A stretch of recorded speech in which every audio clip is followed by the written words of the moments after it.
Action.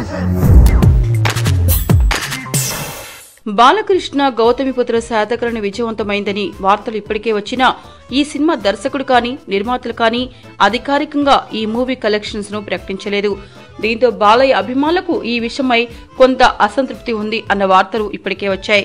అయితే సంక్రాంతి రేసుకొచ్చిన ఈ movie run రేపటితో 50 రోజులు పూర్తి అవుతున్న సందర్భంగా ఈ సినిమా నిర్మాతలు దర్శకుడు క్రిష్తో కలిసి రేపు ఒక అధికారిక ప్రెస్ మీట్ పెట్టి ఈ సినిమా కలెక్షన్స్ ను అధికారికంగా ప్రకటించబోతున్నారని తెలుస్తోంది.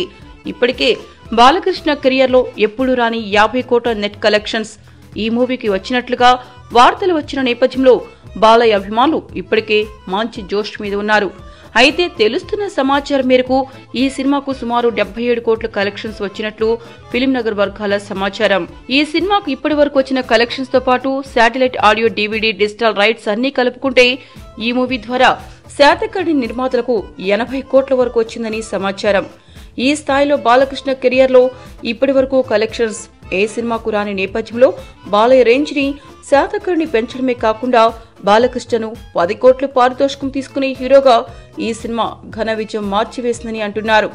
ఇప్పటికే ఈ సినిమాకు మన ఇరు రాష్ట్ర ప్రభుత్వాలు వినోదపు పన్ను రాయితీ ఇచ్చిన నేపథ్యంలో శాతకర్ణికి వచ్చిన కలెక్షన్స్ లెక్కలోకి తీసుకుంటే ఈ మూవీ నిర్మాతలకు అద్భుతమైన లాభాలు వచ్చాయి అనుకోవాలి.